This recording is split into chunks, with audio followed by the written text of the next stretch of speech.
A black man is abruptly arrested by officers without cause, but when they uncover his true identity, they're left speechless, their shock evident as they realize who they've just apprehended. It was a scorching Tuesday morning in Briarwood, a gritty urban neighborhood riddled with high crime rates and simmering racial tension.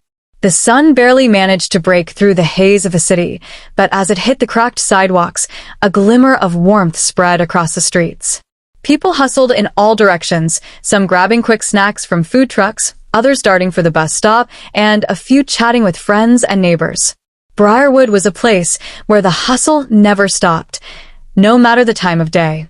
In the middle of this chaotic but familiar setting was Aaron Collins, a 35-year-old man with a quiet, confident demeanor that made him noticeable without trying. His navy suit, crisp and well-tailored, paired with polished shoes, spoke of someone who took pride in their appearance. Aaron was the type of person who exuded confidence with every step, but in a way that didn't feel out of place or arrogant. He was a well-known figure in Briarwood. He had lived there all his life, working tirelessly to carve out a career as a civil rights attorney. He had earned respect from both his neighbors and colleagues, and most people knew him by name. This particular Tuesday was unlike any other.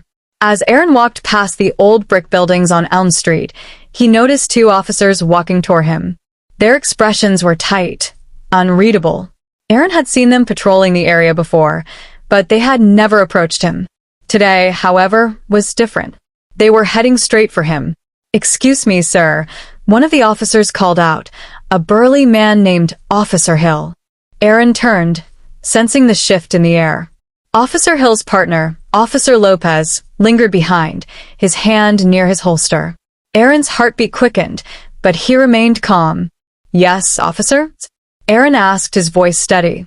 "I need to see your ID," Officer Hill ordered, his voice carrying an edge. Aaron had been through this before, the stop without cause, the questioning with no answers. He had learned to handle these moments with grace, his father's voice echoing in his head. "Stay calm. Don't escalate." He reached into his jacket pocket and pulled out his ID. "May I ask why you need to see my IDs?" Aaron asked, keeping his tone respectful but firm. "Just hand it over," Officer Hill snapped. Aaron handed the card over, and Officer Hill studied it for a moment longer than necessary. After what felt like an eternity, he handed it back without a word. Then came the question Aaron had been anticipating. "What are you doing here in this neighborhood?" Officer Hill asked, his tone accusatory, as though Aaron didn't belong. "I live here," Aaron replied calmly. "I'm just on my way to work." Officer Hill exchanged a quick look with Officer Lopez, who stepped forward slightly. Aaron's pulse quickened. The air felt thick with tension, as if something was about to snap. "Where are you coming from?" Officer Hill pressed. "I had breakfast at the diner down the street," Aaron responded, doing his best to remain unshaken. "Is there a problem, officers?" Aaron asked, raising an eyebrow as Officer Lopez's hand drifted closer to his belt. "Just answer the questions," Officer Lopez barked, his voice full of menace. Aaron took a deep breath. "I'm an attorney," he said, hoping that would end the conversation. Officer Hill's eyes narrowed as he smirked. "An attorney? Huh," he muttered, dismissing Aaron's words. A sense of unease crawled through Aaron. "Look, I haven't done anything wrong. I'm just trying to get to work." Officer Hill seemed uninterested. "Mind if we take a look inside your car?" he asked, his voice almost mocking. Aaron's stomach churned, but he knew better than to give them any reason to escalate things. "I'd prefer you didn't, officer. I'm trying to get to work." Before Aaron could finish, Officer Hill stepped forward, gripping Aaron's arm tightly and twisting it behind his back. The sharp pain made Aaron wince, but he kept his voice steady. "What are you doing?" he demanded. Officer Lopez was on him in an instant, forcing him to the ground. His knee dug into Aaron's back as his hands were cuffed behind him. "You're under arrest for resisting arrest," Officer Hill declared coldly, his tone flat and emotionless. Aaron's mind raced. This couldn't be real. He had done nothing wrong. Yet, here he was, face down on the pavement with a small crowd of onlookers gathering. One woman across the street had started filming, and Aaron caught a glimpse of her phone. For a brief moment, he dared to hope that the footage would help, that it would prove his innocence. But as he was dragged to his feet and shoved into the back of a squad car, Aaron knew that the fight was far from over. At the precinct, the cold, sterile holding cell felt suffocating. Aaron was led through the booking area, still cuffed, his suit wrinkled from the struggle. He kept his head high, determined not to let them see him falter. "Name," the officer at the desk asked, not looking up from his computer. "Aaron Collins," Aaron answered.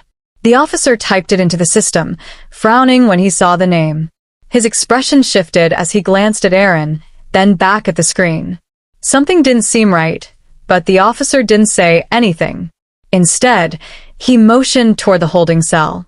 Aaron was fingerprinted and photographed, then led to a small, dingy cell. He sat on the bench, his thoughts in turmoil. How had this happened?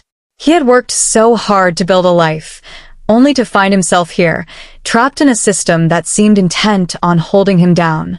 The silence in the cell was broken only by the sound of footsteps outside, and Aaron's mind raced. What now? Would anyone believe him? Hours later, the tension at the station shifted. Officer Hill was walking through the halls when a younger officer, someone he vaguely recognized, approached him. "You know who you just arrested, right?" the young officer asked. Hill shrugged. "Just another guy causing trouble." "No," the younger officer said. "That's Aaron Collins. He's one of the most prominent civil rights attorneys in the city. His name was in the paper last week. He's been involved in some major cases." Officer Hill's face drained of color. "You're kidding." "No." "You better watch yourself. If this gets out, it'll be a huge scandal." A wave of doubt washed over Officer Hill for the first time. Had he made a mistake? Outside the station, the crowd grew. What started as a few onlookers quickly became dozens, all demanding answers. Aaron's mother, a fierce woman with a voice that could command attention, stood at the front, calling for justice. The media caught wind of the incident, and soon, reporters flooded the scene. What had started as a local issue had quickly turned into a public spectacle. Inside the station, Lieutenant Parker, who had only been there for a few months, paced nervously in her office. She knew something was wrong. She had to act fast. Hours later, the door to Aaron's cell creaked open. Lieutenant Parker stood there, her face unreadable. "Mr. Collins," she said formally. "You're free to go." Aaron stood, stiff from hours of confinement. He followed her through the station, past the officers who couldn't meet his gaze. When he stepped outside, the crowd erupted into applause. Aaron's mother wrapped him in a tight embrace, her voice steady but proud. The cameras flashed, but Aaron remained composed. He knew this wasn't over. "I'm sorry for what happened today," Lieutenant Parker whispered as Aaron stood before the crowd, the cheers still ringing in his ears. Months later, the case went to trial.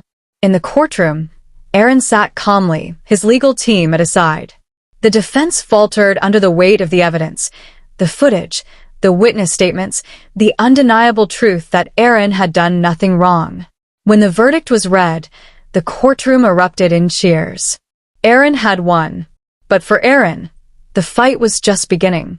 He had spent his career advocating for justice, and now he would lead the charge for change.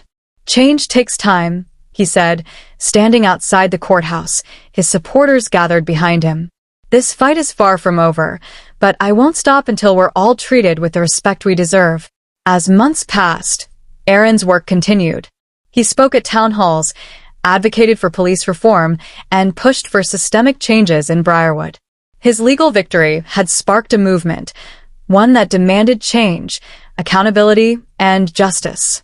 As Aaron walked through the streets of Briarwood, he felt a renewed sense of purpose. He had faced injustice, but he had also found strength in the people who stood by him. With their support, he knew they could create a world where everyone was treated with the dignity they deserved.